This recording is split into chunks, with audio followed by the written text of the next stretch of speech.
press briefing that will be led by our SG. But prior to us giving the platform to the SG, let me start by introducing the leadership that you see here. We have Comrade Witness at the extreme end there. She's a convener.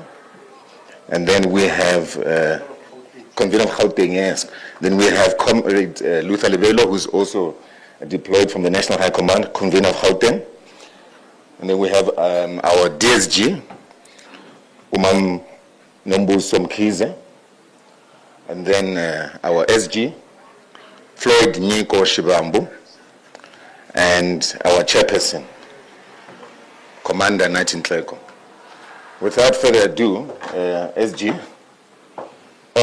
we have also our deputy chairperson who has just walked in, Commander Mkocho, and then the national organizer.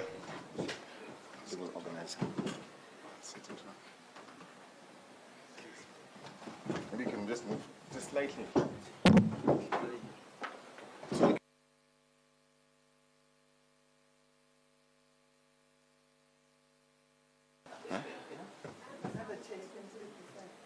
That's fine. And then Commander John Lela, who is the national organizer. Without further ado, let me allow the SG, Commander Floyd Shivambu, to then read out the media statement, which will reflect on the outcomes of the National High Command. Commander SG.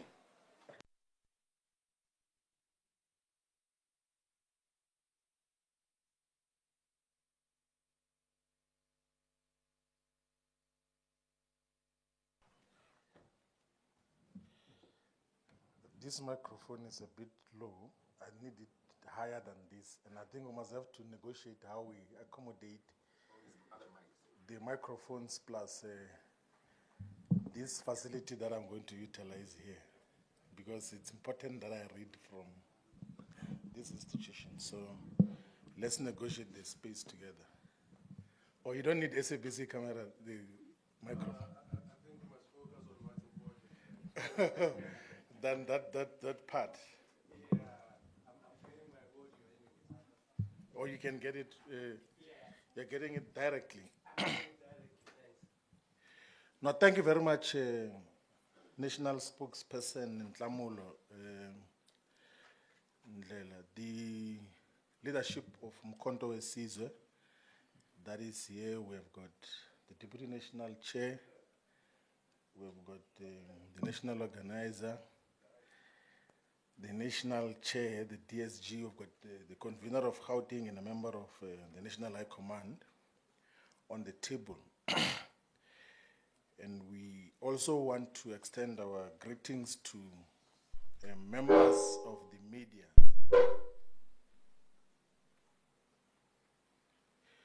We also want to extend our greetings to members of the media that have joined us today and send our greetings to the members and activists of Mkhonto Wesizwe, the leadership structures from VD level, ward level, sub-regional level, regional level, provincial level, members of the National High Command, and in absentia also our greetings to our Commander General and President Jacob Zuma. We have called this press conference to communicate the outcomes of the National High Command. So the National High Command of Mkhonto Wesizwe held its meeting, the first meeting for 2025, from the 25th of March to the 28th of March 2025 in KwaZulu-Natal, in Umhlanga, in Durban. The meeting was attended by all officials of Mkhonto Wesizwe, members of the National High Command, and for the first time, the meeting included the conveners and coordinators of the provinces where we've got leadership structures, as well as the conveners and coordinators of the MK Women's League, the MK Youth League, and the MK Students Movement. Also in attendance were chairpersons of the National High Command committees who attended the National High Command in their capacity as committee chairs. The National High Command concluded our meeting on Friday, the 28th of March. And the concluding part of the National High Command meeting was to send all members of the National High Command to go and support the by-elections in Kwadukuza, Ward 28, and in Pongola, Ward 12. We extend our gratitude and thankfulness as the National High Command to the people of Ward 2 in Richmond, in Mngungundlovu region in KwaZulu-Natal, for giving a decisive victory to Umkhonto weSizwe in the by-elections. But also want to thank the people of Ward 1 in Saldanha Bay in the Western Cape for giving Umkhonto weSizwe the overwhelming majority in that particular ward. We also celebrate the victory of Umkhonto weSizwe in Kwadukuza Ward 28, where Umkhonto weSizwe received more than 60% of the vote. And we want to thank also the voters of Ward 12 in Pongola, in the Zululand district or region of KwaZulu-Natal for voting for Umkhonto weSizwe. We lost the ward with a very small margin. So if certain things had been done differently, we could have won the ward as well. We were delayed, and there are also suspicions of some of the people who voted who do not come and do not reside in that particular ward. But we have received adequate number of votes. The ANC got the highest votes. Umkhonto weSizwe the second highest votes.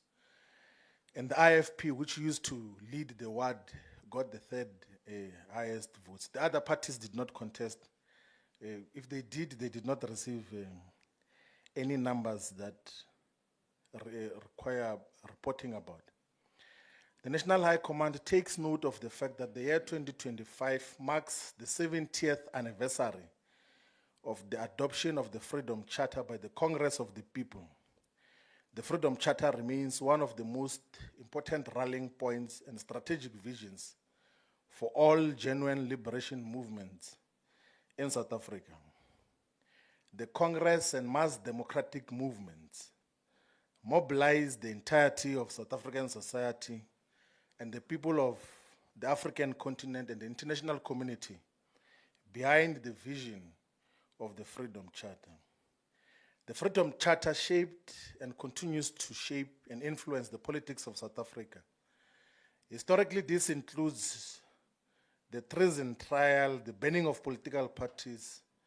The formation of the Pan-Africanist Congress of Azania was an offspring of the discussions around the Freedom Charter. The formation of Umkhonto weSizwe, the Liberation Army, the formation of Umkhonto weSizwe, the political party, and any other developments, many other developments, are shaped by the Freedom Charter. At the core of the strategic vision and mission of Umkhonto weSizwe is the unwavering commitment to realize the full aspirations and vision of the Freedom Charter, which, amongst other things, says the national wealth of our country, the heritage of South Africans, shall be restored to the people. The mineral wealth beneath the soil, the banks, and monopoly industry shall be transferred to the ownership of the people as a whole. Restrictions on land ownership on racial basis shall be ended, and all land be redivided amongst those who work it to banish famine and land hunger. The Freedom Charter says that the state shall help the peasants with implements, seed, tractors, and dams to save the soil and assist the tillers. The Freedom Charter further says that all shall have the right to occupy land wherever they choose. The Freedom Charter says emphatically that no one shall be imprisoned, deported, or restricted without a fair trial. No one shall be condemned by the order of any government official. The Freedom Charter further says that the courts shall be representative of all the people. It says that imprisonment shall be only for serious crimes against the people and shall aim to re-educate and not vengeance. And that all those who work shall be free to form trade unions, to elect their officers, and to make wage agreements with their employers. The Freedom Charter says that the state shall recognize the right and duty of all to work and draw full employment benefits. The Freedom Charter further says that men and women of all races shall receive equal pay for equal work. It says there shall be a 40-hour working week, a national minimum wage, paid annual leave and sick leave for all workers, and maternity leave on full pay for all working mothers. The Charter says that the aim of education shall be to teach the youth to love their people and their culture, to honor human brotherhood, liberty, and peace. It says that education shall be free, compulsory, universal, and equal for all children. Higher education and technical training shall be opened to all by means of state allowances and scholarship awarded on the basis of merit. The Charter says that adult illiteracy shall be ended by means of mass state education plan, that all people shall have the right to live where they choose, be decently housed, and to bring up their families in comfort and security. It says that unused housing space will be made available to all the people. The Freedom Charter says that rent and prices shall be lowered, food plentiful, and no one shall go hungry. It says that a preventive health scheme shall be run by the state. That they says that South Africa shall be a fully independent state which respects the rights and sovereignty of all nations. The Freedom Charter says that South Africa shall strive to maintain world peace and settlement of all international disputes by negotiation and not by war. It says that there shall be peace and friendship amongst all our people, which will be secured by upholding the equal rights, opportunities, and status for all. It is important that we use this opportunity to remind the people of South Africa and the world of the original vision behind the struggles of our people. 70 years after its adoption by the people of South Africa, the Freedom Charter remains the beacon of hope and the meaningful torchbearer towards true freedom and emancipation. The Freedom Charter remains relevant and important despite the fact that those who were originally and historically mandated to realize these objectives have since abandoned the Freedom Charter. It is necessary, important, and vital to emphasize that the struggle remains incomplete as the vast majority of the objectives of the Freedom Charter have not been achieved. In his many cogent and clear political interventions and guidance, our Commander General and founder of Umkhonto weSizwe, President Jacob Zuma, has consistently emphasized that Umkhonto weSizwe exists to complete the unfinished and incomplete struggle, one which amongst other goals seeks to fully realize the aims and objectives of the Freedom Charter. The National High Command appreciated the political and ideological consistency of President Jacob Zuma, who throughout his political life has fought relentlessly for the full attainment of the Freedom Charter objectives. This consistency is demonstrated by the statement which he mentioned and said when he was head of state and president in March 2017 when he was addressing the National House of Traditional Leaders in Parliament. In that address, which is available for all to listen to again, President Zuma said in 2017 when he was the president of the former liberation movement, but also was head of state and president, he said, we need to accept the reality that those who are in Parliament, where laws are made, particularly the black parties, should unite because we need a 2/3 majority to effect changes in the Constitution. We can't fight over nothing and not deal with the real issues and waste time instead of creating the legal institutions to address the problems we have of inequality, poverty, and unemployment. That is what President Jacob Zuma said. So the emphasis on the unification of progressive black parties to have 2/3 to change the Constitution for progressive ideals and mission is not something that President Zuma is talking about just with the formation of Umkhonto weSizwe, the party. He said it even when he was head of state and president. We elevate this statement and will continue to elevate many other political interventions made by President Zuma, including the fact that during his tenure as head of state and president, he did everything within his power despite both internal and external sabotage to advance the realization of Freedom Charter's aims and objectives. In his entire political life, President Zuma has never turned his back against the Freedom Charter. He's amongst the few, if not the only one, of his generation to defend and advance the mission of the Freedom Charter. He was imprisoned for the Freedom Charter and was also sent to exile because of the Freedom Charter. One of the most important and significant outcomes of the National High Command was the initiation or the beginning of an otherwise expansive and organic political, ideological, and organizational discourse on how Mkhonto weSizwe will take power in South Africa on behalf of and for the people of South Africa. To guide this critical work and discourse, the National High Command identified 5 priority areas that will shape our discussions internally on how do we take state power in South Africa. And these areas that we said are going to guide the internal discussions as Mkhonto weSizwe. One, we're going to discuss expansively the MK's revolutionary path to state power.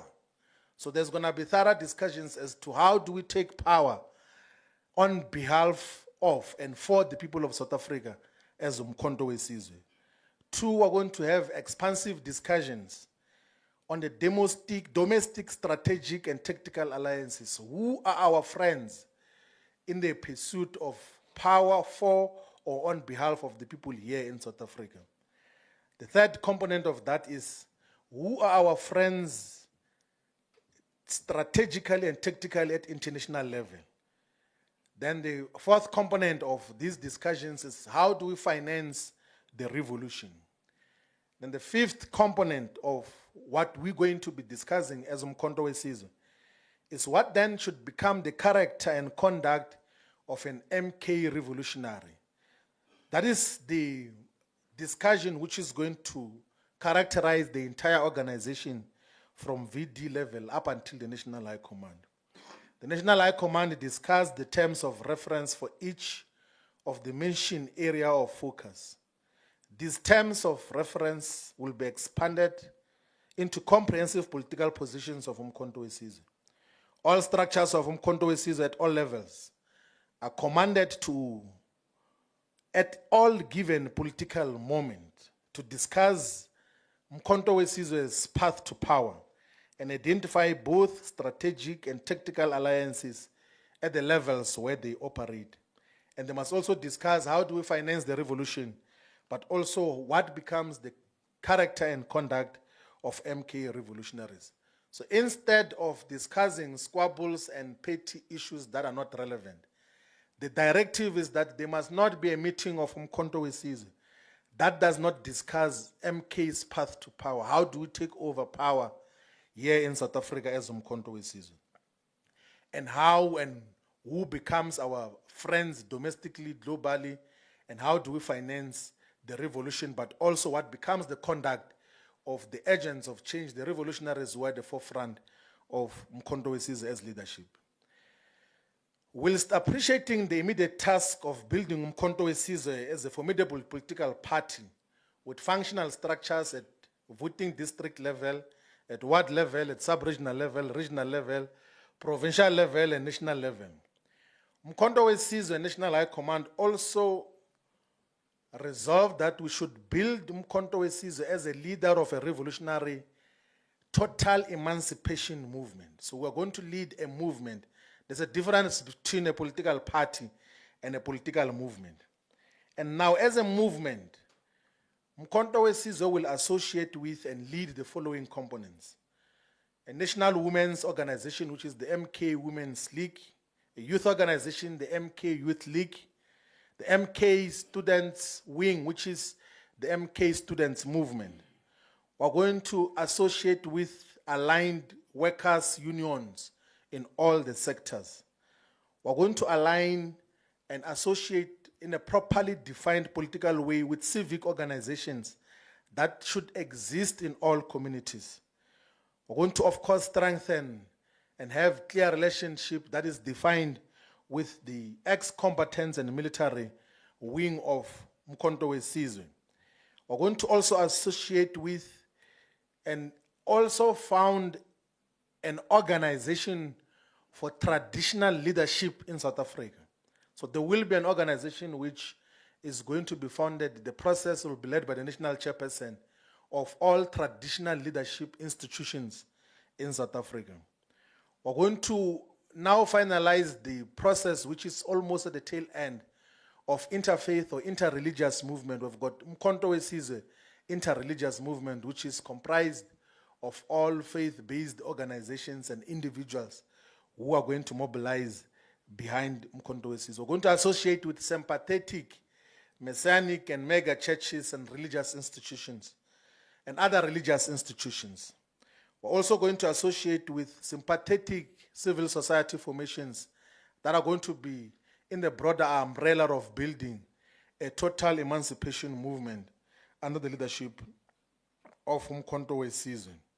So in the period between now and the next meeting of the National High Command, which is going to take place in the second quarter of 2025, what the leadership has mandated the collective to engage on, one is to strengthen the MK Youth and Women's League and make sure that they've got formidable presence in all the regions, sub-regions, wards, VDs of South Africa and have a stable national leadership structure. But also we're going to strengthen the MK students movement to exist fully in all universities, universities of technology, and TVET colleges.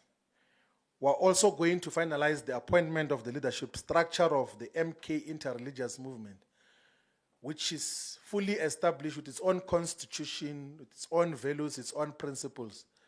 We just need to finalize the appointment of the leadership, which must be geographically balanced, must be gender balanced, must include all faith denominations and components within its leadership collective, and must have leadership that comes from all provinces. We're also going to establish a desk of Mkhonto weSizwe for people with disabilities. We're going to establish a desk in Mkhonto weSizwe for professionals. So there will be a professionals desk of Mkhonto weSizwe, which will also play the other role. We're also going to formalize the relationship between Mkhonto weSizwe and an organization called the Progressive Civics Congress, PCC. The PCC is a civic organization which is growing to be larger than SANCO, and it's existing in different provinces. And we're going to formalize that relationship between the PCC and Mkhonto weSizwe. We're going to finalize our discussions between the Mkhonto weSizwe and the African Transformation Movement, the ATM, which is under the spiritual guidance and leadership of Dr. Caesar Nongunga of the 12th Apostle Church in Christ. We already have begun joint programs and activities between Mkhonto weSizwe and the ATM. We're going to finalize the modalities as to what form and what shape the relationship between Mkhonto weSizwe and ATM will take going forward to 2026 local government election and towards the total takeover of power in 2029 general elections. And we're going to continue to have engagements with all progressive political formations with the aim of building a common and single electoral platforms for 2026 and 2029. These actions are part of the broader strategic mission to build Mkhonto weSizwe as a movement and not a small political party. This arises from the objective appreciation that unless and until the MK leads a broader movement, our hegemony will not be thoroughly exerted across all spheres of society. Provincial, regional, sub-regional, and ward structures of Mkhonto weSizwe must identify, characterize, and build sound relationships with all major black organizations, formations, and societies, inclusive of religious institutions, civic organizations, civil society formations, and all structures where our people are organized. The Mkhonto Wesizwe National High Command also began the process to politically and ideologically characterize all political parties and formations in South Africa in order to develop a clear view as to how do we relate with the existing political parties. In broad terms, they are political parties that we categorize in the camp of enemy forces. They are parties that we categorize in the camp of contested opponents, not enemies. There's a difference between enemy forces and opponents. With an enemy, you don't engage. With an opponent, you can engage with a view that you can have a common perspective on some of the issues. And then, of course, there are political parties that are there for the sake of being there, but they do not have any potential to could win any political power, even at the local state level. And our characterization, we should state this, of the former liberation movement, the ANC, is that it remains a contested opponent, not an enemy force yet, despite its current ideological and political disposition and its current alliance with the enemy forces. That is our characterization of the former liberation movement, that the former liberation movement is a contested opponent despite its relationship and alliance with enemy forces. That majority of black political formations in South Africa are potential strategic allies to Mkhonto Wesizwe, as they largely advocate for policies and political positions similar to those of Mkhonto Wesizwe. Our characterization of the domestic balance of forces as Mkhonto Wesizwe is that currently the balance of forces are in favor of the forces of progressive change as led by Mkhonto Wesizwe. We maintain firmly that the results announced following the 2024 general elections do not represent the will of the people. We also believe that the so-called government of national unity does not reflect the will of the people.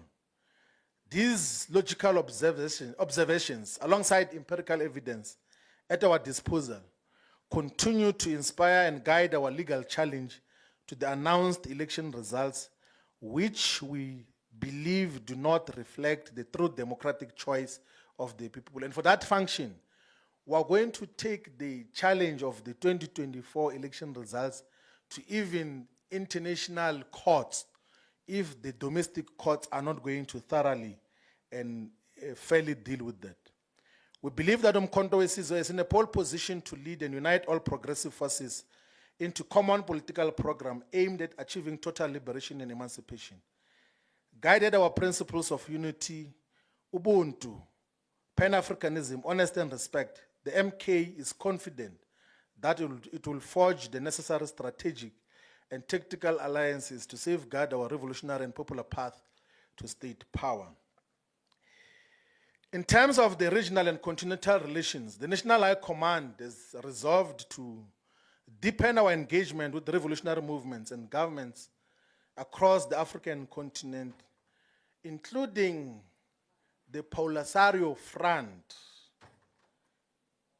which is from Western Sahara, and countries, the progressive countries in the Sahel region of the continent, also to deepen our relationships with the people and the government of the Democratic Republic of Congo, and will have engagements with all the diplomatic missions of progressive countries here that are based here in South Africa.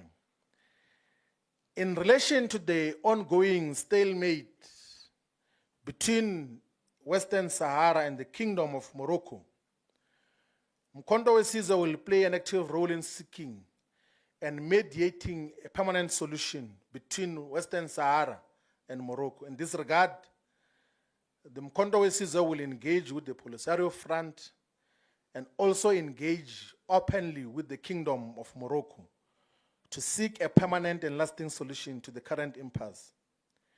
We pay particular attention to the impasse between Western Sahara and the Kingdom of Morocco because the year 2025 marks exactly 50 years since the dispute over whether Western Sahara is wholly part of Morocco or an autonomous region of Morocco or an independent country or nation.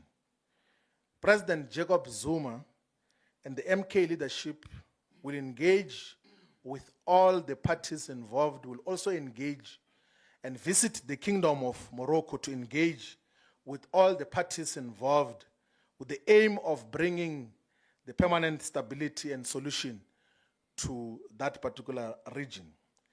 These efforts are aimed at strengthening Pan-African solidarity, also to advance continental decolonization and continental economic integration, which should be aimed at resisting the neo-colonial and imperialist influence. The MK's analysis of the continental politics and developments are not done for the sake of it, but as a mechanism to guide concrete actions and programs which the organization must purposefully pursue.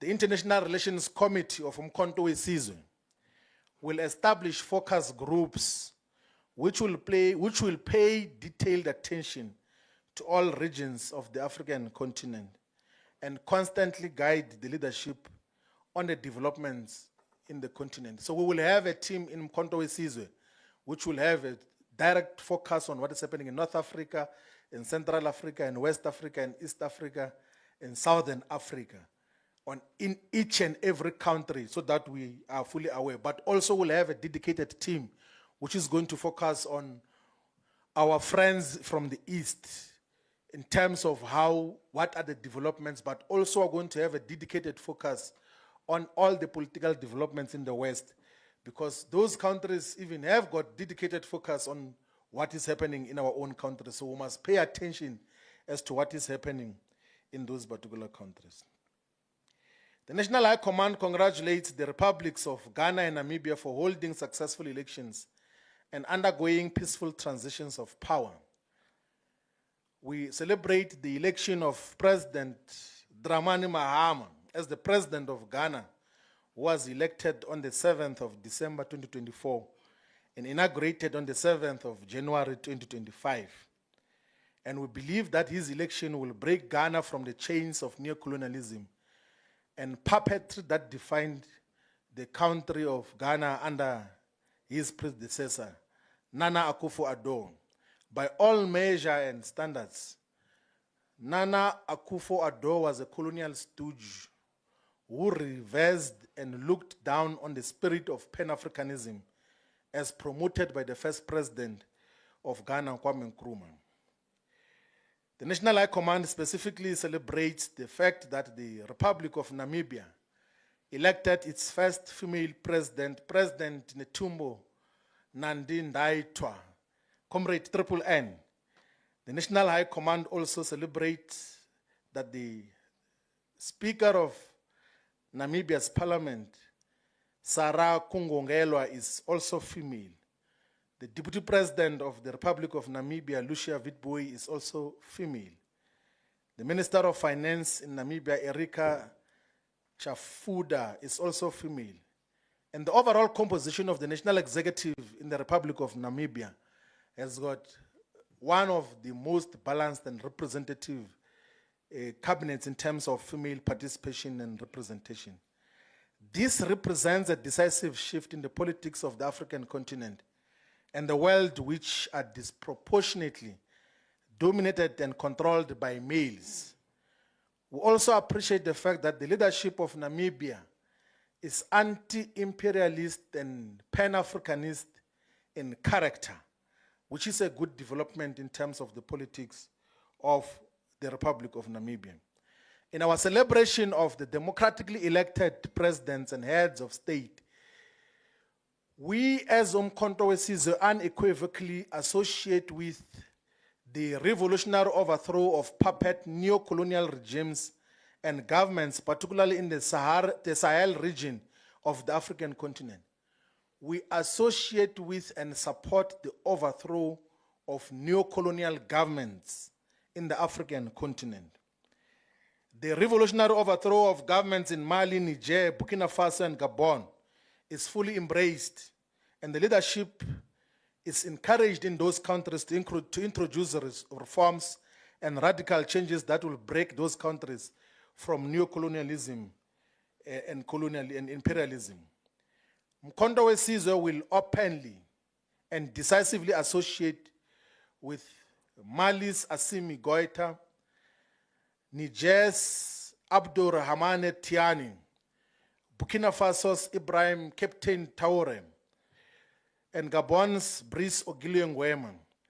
Mkhonto weSizwe will associate openly and support all these anti-colonial movements in the African continent, and will take practical steps to build and solidify our relations with progressive forces in the continent and the world. Mkhonto weSizwe expressed a cautionary concern over the ideological decline over some of the former liberation movements in the continent, which some seem to be aligning with imperialist forces. Nevertheless, Mkhonto weSizwe will reach out to all former liberation movements in the African continent, inclusive of Frelimo, Chama cha Mapinduzi, SWAPO, all the liberation movements that are progressive. Mkhonto weSizwe will reach out to have those engagements. And we affirm in relation to the Democratic Republic of Congo that its sovereignty and territorial integrity must be protected. We will not associate with forces that seek to destabilize the Democratic Republic of Congo, and call on the entire African continent to protect the sovereignty of the Democratic Republic of Congo, and only foresee a democratic and peaceful transition of power, not through any form of violence. Globally, Mkhonto weSizwe recognizes that the global balance of forces is undergoing significant transformation, which is a shift from an outdated unipolar world order dominated by Western hegemony towards a more just and inclusive multipolar reality. This shift is marked by the growing influence of progressive nations and movements that advocate for sovereignty, non-alignment, and economic justice, forces which we as Mkhonto weSizwe we fully align with. In reaffirming our ideological orientation, we have resolved as Mkhonto weSizwe to actively support a multipolar global order, the de-dollarization of the global economy and international trade, and greater solidarity and economic relations amongst nations of the global south. To this end, Mkhonto weSizwe will intensify its relations with all the progressive forces, but specifically with all the countries in the BRICS plus arrangement, particularly Brazil, Russia, China, India, and all the countries that represent alternatives to the Western neo-imperialist paradigms. Mkhonto weSizwe unequivocally rejects the agenda of the traditional Western powers, particularly those who are rooted on imperialism and exploitation and militarism. The United States of America continues to exhibit an aggressive neo-colonial posture, as demonstrated and evident by its posture in supporting the Zionist state of Israel and its ongoing interference in South Africa's internal affairs. Not just interference and mischaracterization of the developments in South Africa. Mkhonto weSizwe remains vigilant in analyzing these hegemonic maneuvers and the broader implications for African sovereignty and the global South's future. The next component we're going to talk about is the policy process on Mkhonto weSizwe. Mkhonto weSizwe has agreed to constitute 8 policy work streams. So work stream 1 will be focusing on reclaiming our dignity. Work stream 2 will be on reclaiming our land and mineral resources. Work stream 3 will be on reclaiming people's power. Work stream 4 is reclaiming our economy. Work stream 5 is building our human capital and technological capability. Work stream 6 is reclaiming our spaces. Work stream 7 is reclaiming our safety and security. Work stream 8, reclaiming our sovereignty and position in Africa and the world. So these are the policy work streams which are going to be led by members of the National High Command as conveners of those work streams. But they're going to be composed of course, other members of the National High Command, members of provincial detachments, MK public representatives, representatives of the MK Youth League, Women's League, and Students Movement. Also representatives of the interreligious movement that associates with MK, representatives of traditional leaders, professionals, people with disabilities, military veterans and ex-combatants, and experts in different fields. So these work streams are going to enhance and get to solidify the policy positions and draft policies that already were presented and tabled to the National High Command. And those who pay attention to this process will realize that the work streams are the pillars that are contained in Mkhonto weSizwe's People's Mandate, which was the manifesto for Mkhonto weSizwe for the 2024 general elections. Mkhonto weSizwe raises concerns about the reactionary and racially motivated narratives pushed by groups such as AfriForum and Solidarity. We will launch a robust media campaign, including programs like demonstrations, legal and parliamentary programs to counter attempts at secession and division, such as an attempt to break out the Western Cape province into an independent country. We will not agree for the subdivision of South Africa. We will not agree for the secession of even a single inch of South Africa. If anything, we should be working towards integration of the other parts of the African continent into a much more viable countries. In relation to the public representatives, the National High Command affirmed the principle that all representatives of Mkhonto weSizwe in Parliament, the National Council of Provinces, and municipality councils are deployees of the organization and must always work within organizational mandates, accountability, and reporting. Deployees are not a separate structure of Mkhonto weSizwe, but deployees who must seek mandate from the organization in all their work programs and activities. Mkhonto weSizwe public representatives are guided to significantly upgrade and improve their functions, roles, and character as representatives of the legitimate majority in South Africa. In the National Assembly, the MK must demonstrate its capacity as the leader of the official opposition and must illustrate the organization's capacity to be an alternate government. The levels and quality of debate, interventions, oversight, and leadership must significantly improve.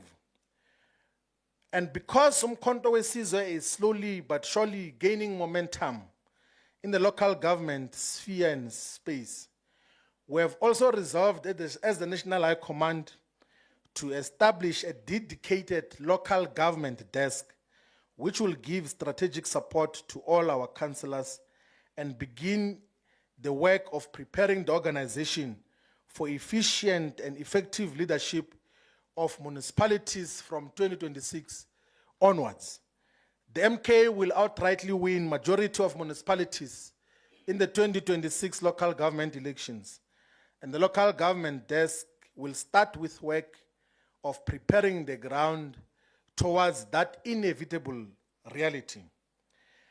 Recognizing that elections constitute the most and primary instrument through which the MK seeks to attain state power, the National High Command resolved to significantly strengthen the elections unit of our organization. This will include the appointment of dedicated provincial and regional elections coordinators under the direct leadership of the national head of elections to foster organizational impact in all the elections. The organization is in the process of assembling the election support materials, including vehicles and trucks, which are going to be given to provinces as part of preparing for the upcoming elections and making sure that the organization has got the necessary impact. Mkhonto Wesizwe has resolved in the National High Command to spearhead a vigorous and principled campaign against the proposed increase on value-added tax, VAT, which was resolved and supported by majority of members of parliament. We will work within parliament to present clear alternatives as to what else can be done instead of increasing VAT, which is going to impoverish our people. But also we're going to take our struggles to the streets to get the people to be the ones that resist the increase on VAT. That is the program which the Secretariat and national officials is going to give a program of action of what will all regions, all provinces, and all structures of Mkhonto Wesizwe do to resist the increase of VAT. The other issue which Mkhonto Wesizwe National High Command resolved on is to strongly condemn Mr. Ramaphosa's misguided decision to extend the invitation to Zelensky, the puppet president of Ukraine. The MK views this move as a clear alignment with European and Western imperialist interests and an affront to South Africa's historical position of non-alignment and anti-imperialism. Accordingly, Mkhonto Wesizwe will formally oppose any official visit of Zelensky to South Africa, and we will stage protest against the visit of Zelensky into South Africa. We do not want him to come because he has been a puppet of the North Atlantic Treaty Organization-led militarism, which sought to destabilize Eastern Europe and possibly the entire world through an unjust and unfair expansion of NATO forces. In relation to discipline, Mkhonto Wesizwe has resolved the National High Command that discipline remains at the center, the cornerstone of our movement in all the work that we do. That will strengthen the work of the National Prosecutor of Mkhonto Wesizwe and the National Disciplinary Committee to expedite all the work that is before it. The advice and the guidance politically to the prosecutor and the National High Command is that all the cases that are brought before them should be dealt with expeditiously in a manner that will enforce revolutionary discipline in Mkhonto Wesizwe. Part of the resolutions of Mkhonto Wesizwe National High Command is to convene a policy conference in August 2025. So the work streams that we announced earlier will feed into a policy conference which is going to adopt the policies of Mkhonto Wesizwe in finality as to what happens. There are policy statements and policy positions of Mkhonto Wesizwe as articulated in the People's Mandate, as articulated in the Freedom Charter, but the substantial policy positions will be officially and fully adopted in the 2025 August policy conference. When we had our last press conference here in Sandton, we had announced that on the 12th of April, Mkhonto Wesizwe is going to hold the inaugural President Jacob Zuma lecture on the 12th of April. We have now taken a decision that the inaugural President Jacob Zuma lecture is going to take place on the 26th of June 2025. 26 June is Freedom Charter Day. That is the date where the Freedom Charter was adopted. And the lecture is going to be attended by significant and prominent international guests and speakers and traditional leaders, religious leaders, members of Mkhonto Wesizwe, and other progressive forces. we are organizing a quality, proper program, which is going to take place on the 26th of June 2025 to speak about the lives and times of President Jacob Zuma, because there have been so many things said wrongly about President Zuma. And we will, as Mkhonto Wesizwe, defend his politics, his legacy now. And those who have got problems must tell us which problems they have.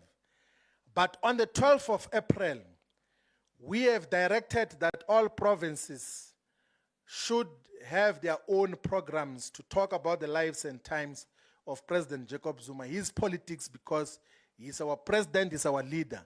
And there's been so many distortions of his politics. There's been so many caricature of his politics. There's been so many things that are said wrongly about him. And we should openly associate and defend President Zuma as Mkhonto Wesizwe. So all provinces will be advised to hold their own programs on the 12th of April, which coincides with the birth date of President Jacob Zuma.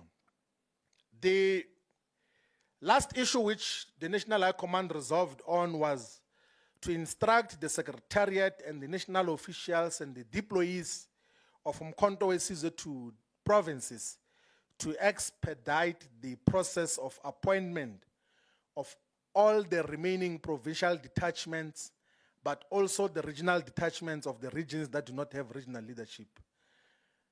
The specific emphasis that we need to establish the detachments in the provinces of the Eastern, Western, and Northern Capes, so that we have got stable leadership that is going to lead Mkhonto Wesizwe. There's huge appetite for Mkhonto Wesizwe in those provinces. In the Western Cape is demonstrated by MK's decisive victory. In the West Coast region, Saldanha Bay, Ward 1. So we're starting with Ward 1. From Ward 1 is 2, 3, 4, moving forward. That is how the numbers are counted. We'll take everything, not only in the inland provinces, but also in the coastal provinces. In conclusion, the organization stands at a pivotal and delicate juncture in its evolution, a phase that will define its trajectory and legacy for generations to come. This critical period demands the highest levels of discipline, unity, and composure from its leadership collective. As custodians of the movement's vision and values, leaders must always lead by example, understanding that their conduct directly shape the culture and behavior of the broader membership. When leadership exudes unity, clarity, and commitment to principle, the membership will mirror that spirit. Conversely, signs of ill discipline, infighting, or personal agendas will inevitably sow confusion and division from amongst the ranks of Mkhonto Wesizwe. Mkhonto Wesizwe is uniquely positioned to play a historic role in uniting Indlu Emnyama, the broad mass of our African people, behind a shared vision of liberation, dignity, and radical transformation. But that mission will only succeed if the organization itself reflects the unity and moral leadership it seeks to inspire in society. Without this, the people will lose faith and drift away from the movement, weakening the prospects of true national renewal. Let us therefore rise to the moment with humility, integrity, and the unwavering commitment to the revolutionary path before us, which is the revolutionary path towards state power, which the MK is going to lead. Africa, my boy. Thank you very much.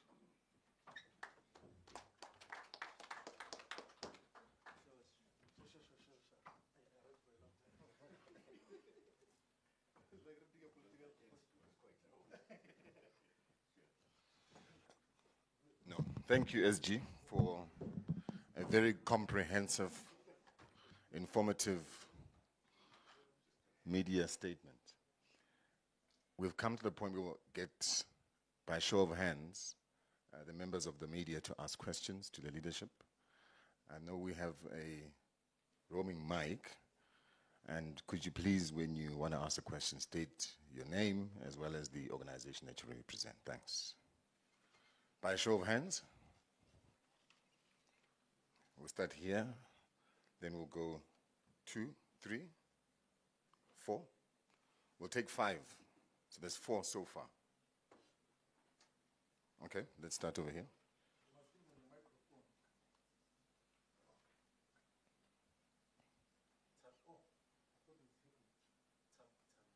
Is it? Press it. Is it on?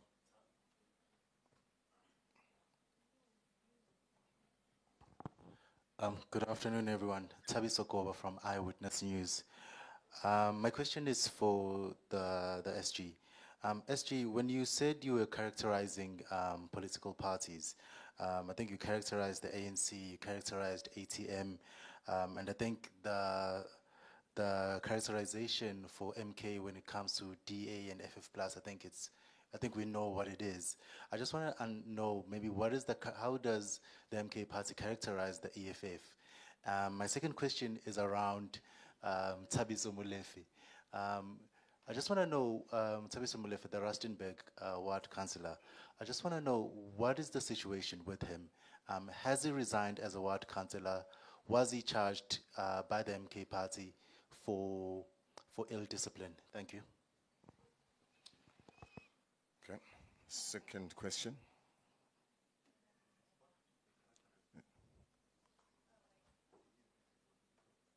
It's Jakas from ENCA.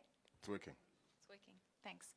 I just have 2 questions. So you speak about the stance of MK when it comes to the rejection of the VAT increase, but I just need more clarity on what you plan to do as the MK party, because the DA has obviously gone to court, but what are you doing as MK to either stop this or challenge this or whatever the case might be? And then secondly, you have 8 MPs that have not been sworn in. That could have significantly changed the dynamics in the vote in Parliament when it comes to the budget. Why have they not been sworn in? Thank you. It's Natasha Perry here from SABC News. Just to jump onto Heidi's first question about the fiscal framework, will you be joining the DA's litigation against it? And then just on your recent by-election victories, I think this is, the number's now up to 7, so the MK has 7 wards under its leadership. The assessment of the party's performance, so far, seeing that some have labeled you as the new kid on the block. And just, SG, if you can just elaborate on your cooperation with the ATM. The last time, I think 2 weeks ago, I spoke to the leader of the ATM, Mr. Zungula, and he had said that the cooperation isn't meant to actually swallow the ATM into the MK party, but I think there's that perception around it.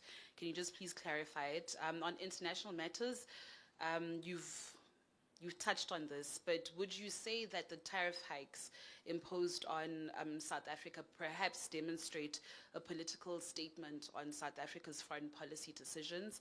And then the last question is your reaction to Ronnie Jackson's proposal to sanction South Africa over its ties to Russia, China, and Iran. Apologies for the many questions. Thanks. Good afternoon. Liam Mavumisa from Newsroom Africa. SG, I just want to find out, perhaps just to pick up on my colleagues with regards to the vacant seats in Parliament.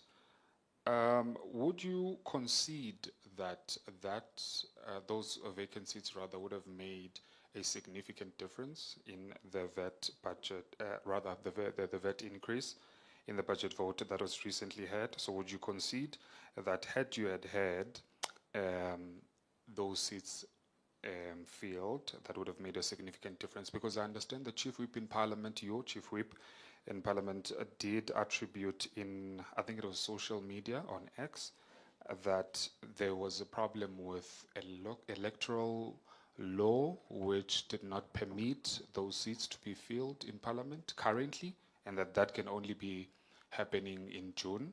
So maybe just clarity on there. And then my last question with regards to ATM. I understand you did allude to the fact that you're going to still finalize the modalities in terms of your association with the African Transformation Movement. But is it only the MK, is it only the ATM?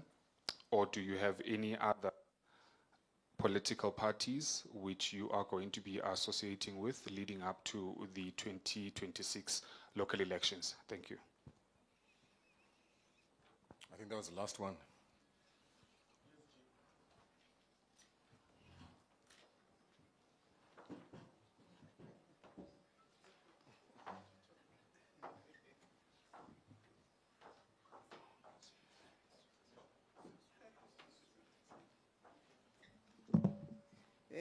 Thank you very much to the national chairperson, to the national spokesperson. I'm going to take a question from Tabiso Goba, which relates to the state of the disciplinary processes of Tabiso Mulife. Firstly, I would like to confirm that Tabiso Mulife, the councillor, did not resign. He remains the member of Umkhonto weSizwe. Indeed, he was charged for ill discipline in accordance with the constitution of Umkhonto weSizwe. The disciplinary processes are scheduled and it is indeed underway. Thank you.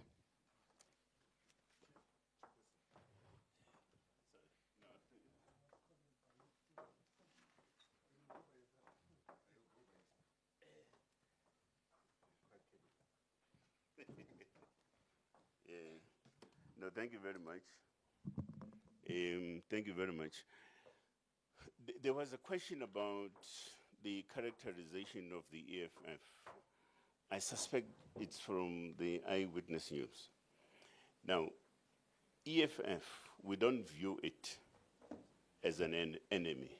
At least part of the strategic formations.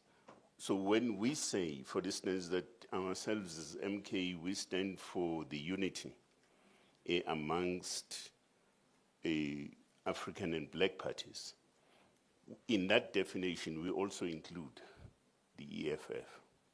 So we will still pursue, and I think it also ties to the question that the gentleman in the front also raised, the question of pursuing our policy stance on the question of rallying a front of all African and black-based parties towards a common goal, which is reclaiming our dignity and reclaiming our land and reclaiming our humanity.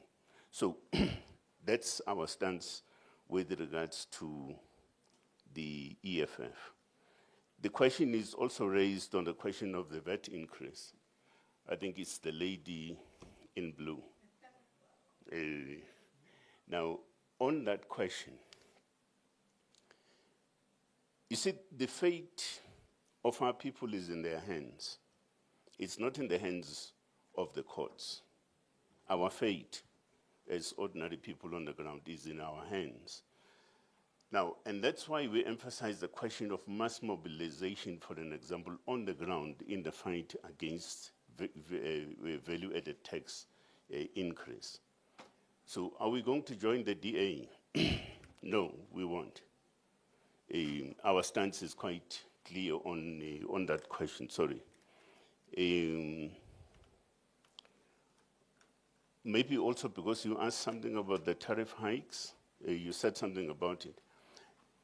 Two things about it. The tariff hikes, they represent this kind of aggression that our statement has alluded to. The type of arrogance and aggression as demonstrated, for instance, by the US is anti-peace and anti-stability. So, and that's how we view it. And we think that it is a matter that could have been and still could be handled quite differently. So I thought, let me just deal with the two things. I think you have an answer on the question of us, of ourselves being new. Did you say you were a new kid on the block? Yeah. The new kid on the block has got 6 wards in this country in a space of about, 15 months of existence. A new kid on the block that has got significant number of seats in the national legislature of this country. A new kid on the block that essentially won KZN, and we only suffered the fate of the gangster politics there in that particular province, and that's why we're not governing. But in a sense, I think you have an answer to that question. Thank you very much.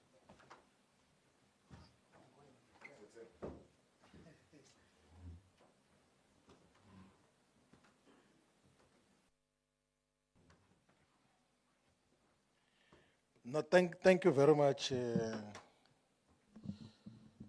Thank you very much for the questions. So we at the rate we are going, Chair, I think by the time we get to 2026, we are most likely going to have more councillors than some parties ward councillors than parties that contested elections in 2021. It's highly possible because there are lots of wards which we're still going to win. We want to stop this thing of losing wards. It's not a good thing. National organizer. Yeah, we must not go around losing wards. We should always have, because we've got the political and organizational capacity to win wards, all the wards. The people of South Africa support Mkhonto Wesizwe. That is why we have got 6 ward councillors directly elected as Mkhonto Wesizwe councillors, and then we have got 1 PR councillor who was elected in Tabazimbi as part of the generalized elections that took place there.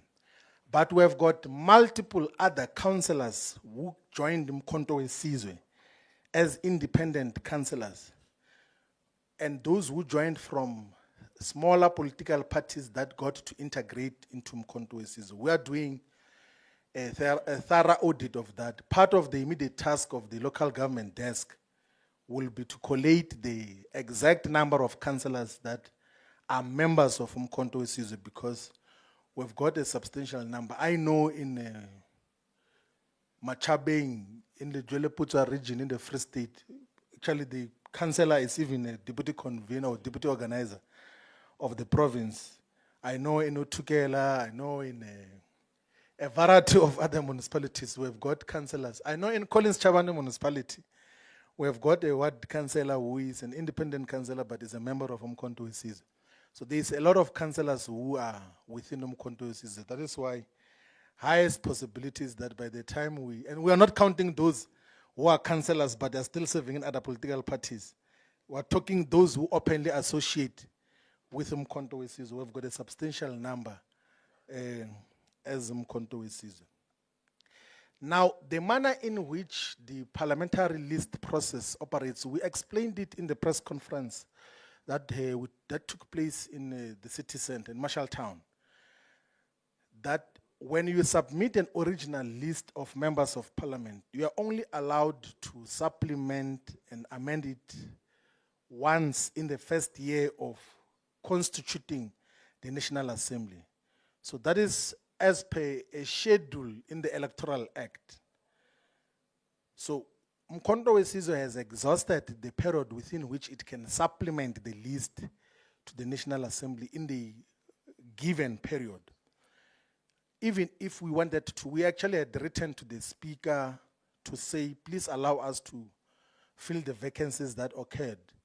And then she pointed us to that rule. And then in the Chief Whip's forum, our Chief Whip, and I understand with the concurrence of other parties. By the way, it is not only the MK that is affected.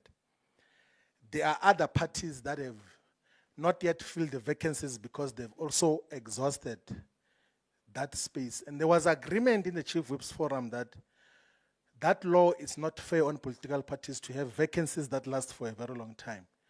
And there was a joint agreement in the Chief Whip's forum that we should approach the court for a declaratory order, because no one was going to oppose approaching the court that let us actually amend that section of the law that says that you can only amend or supplement the list once in a period of 12 months.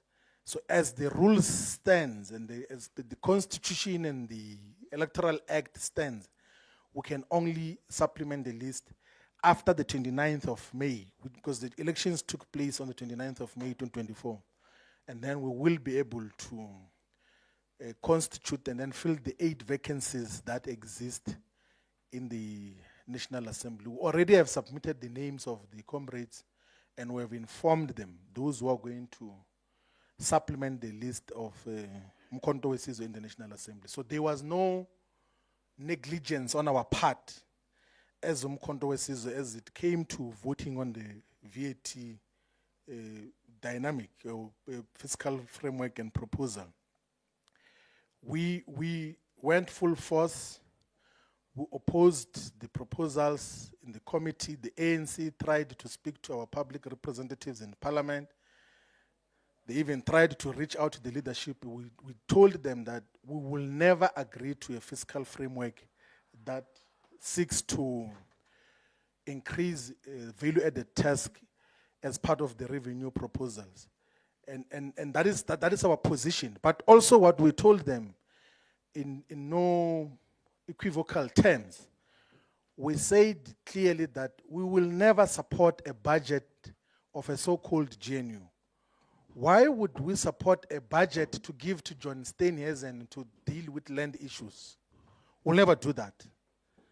We will never support a budget to give to representatives of our former oppressors and their representatives whose ideology and politics still want to safeguard those interests, and then we then sit as Mkhonto Wesizwe to associate with such. It will never ever happen under no circumstances.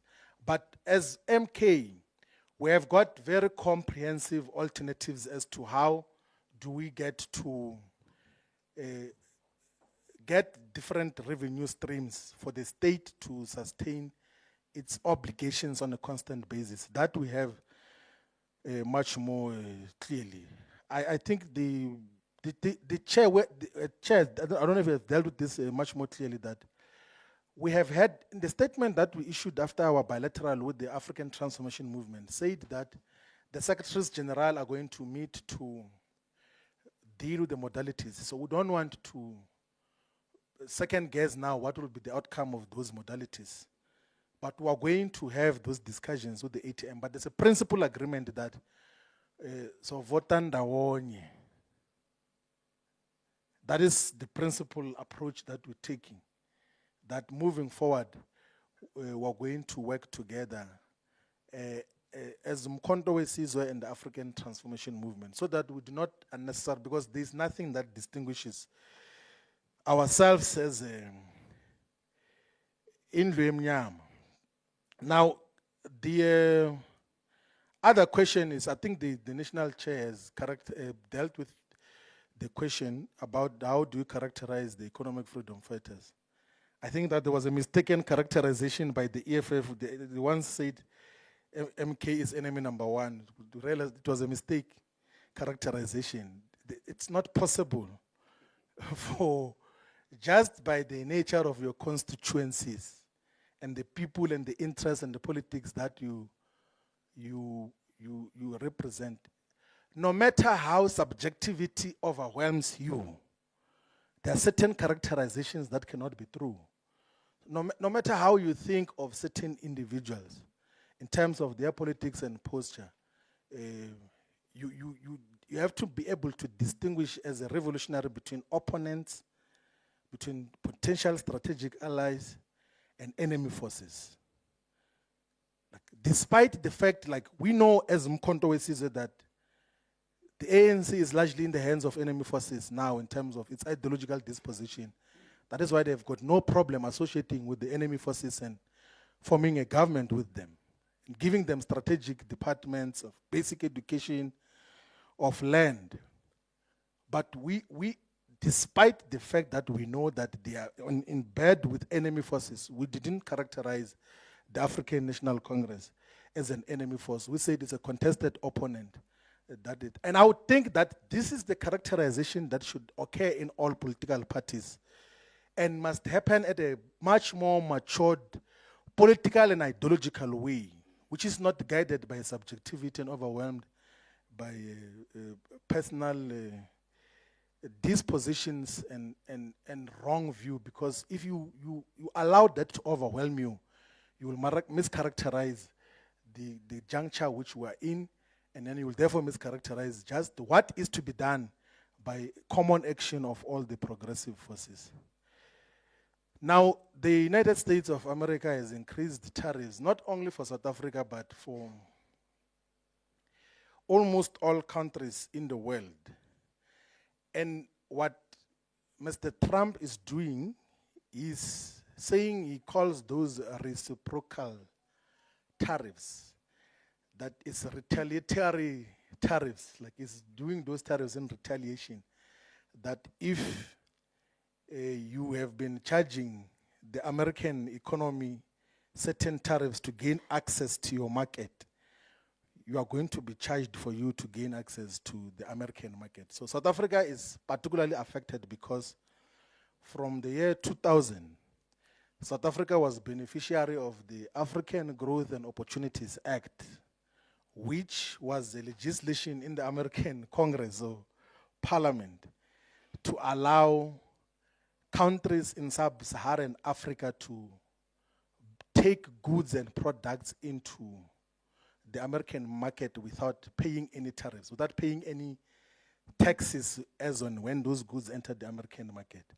So for a very long time, there's been some relationship with South Africa got to benefit from through AGOA, which now is coming to an end because there's a 30% taxes that are being imposed on South African goods and products. But we need to also, as a political movement, examine just who had been the beneficiaries of the AGOA process since enactment in 2000. Largely, it has been the automobile industry, Comrade Chairperson. So you'll find these European companies like VW, and then the Japanese with Toyota, and then the Americans with Ford will come and assemble cars here in South Africa so that they can get duty-free access to the American market. That is what, so 30% of the AGOA benefits has been accruing to the over-subsidized automobile industry in South Africa. And where they will just come and assemble cars so that they can gain free access to the American market. And then the second category of that was something called ferroalloys, and then agricultural products, citrus, and all of those things.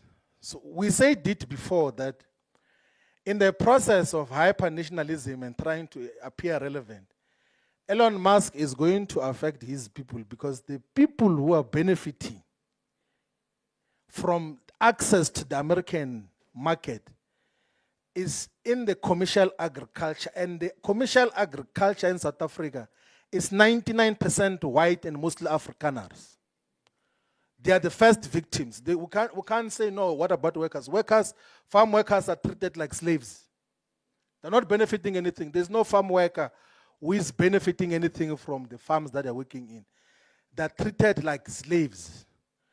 So the biggest victim of the hyper-nationalism and racism of Elon Musk and his friend Donald Trump will be the Afrikaner people whom he says are under siege. Now they're going to be in bigger trouble with this increase of the tariffs that is imposed on South Africa. But I think the most important observation that we have to make is that for a very long time now, America, through what is called the Washington Consensus, has been the number one preacher, archbishop of neoliberalism, which says that please don't put tariffs on goods and products that must come into your countries.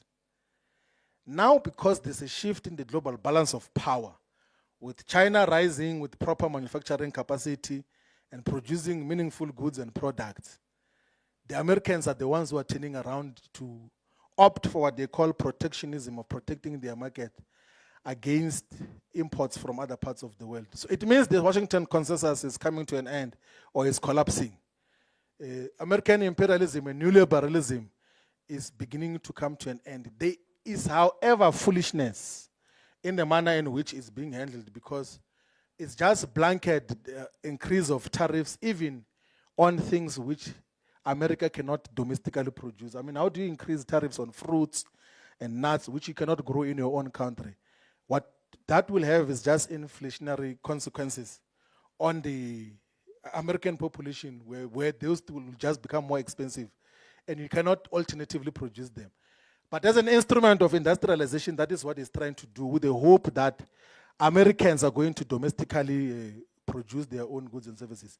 And by the way, in the last issue to then reflect on this, is that part of the things that America is importing from China, Vietnam, and all these other countries are done by American companies in those countries. Apple, for instance, manufactures these laptops of Apple and cell phones in China. They say it's made, even at the back of the iPhone, it's written, made in California, but produced in China, manufactured in China. So he must go and fight with those people of Apple. He must fight with his friend Elon Musk, because even Tesla cars, the batteries are made in China. These electric vehicles, batteries are made in China. So there is some levels of folly and foolishness in terms of how the tariffs are imposed in what happens. But what we should, all of us as the progressive global left and global south, appreciate is that the forced neoliberal agenda and forced trade liberalization, which was imposed on behalf of America by the International Monetary Fund and the World Bank, is going to come to an end. Countries are going to be able to develop their own industrial policies and set their own tariffs without being bullied by an American unipolar hegemony which existed for a long time. But in history, America has always tried to use tariffs for its own subjective purposes. But now we're in a different environment. There won't be any wisdom in trying to isolate South Africa from international trade. The call and the demand of Umkhonto we Sizwe is that let's intensify our relations with the BRICS countries. If anything, the relations with the West must not mean anything, because they've got neo-colonial and imperialist aspirations which we must not be beholden to as a people. Our friends have got proper and large markets. The countries in the BRICS plus bloc have got larger economy, larger population than the G7, than the rest of the world. In terms of the strength that we have, if you have got 1.4 billion people in India, 1.5 in China,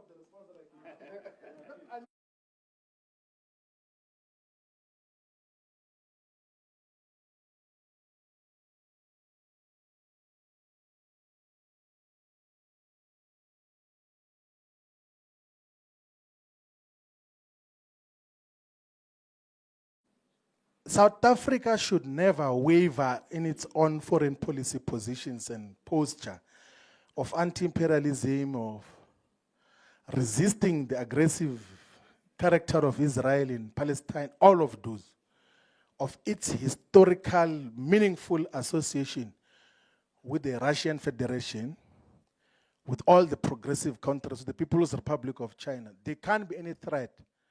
We are not too dependent on the United States of America. If we were to do an intrinsic study of just what constitutes our trade relations with America, we'll realize that it's actually the American companies and European countries that are benefiting out of that relationship. And the second category is the Afrikaner who are invited by Mr. Trump to go to America, and they can go. There's no problem with that. If they want to go, they can go. If they want to stay, they can stay, in terms of what happens. Comrades, I thought before I step down, must introduce our Treasurer General. His name is Hamilton Mpiake Limba. He's here, he's joined us, the TG of Umkhonto we Sizwe. Welcome, TG. If they ask questions about the resources and salaries, we are going to respond on our behalf. Thank you very much.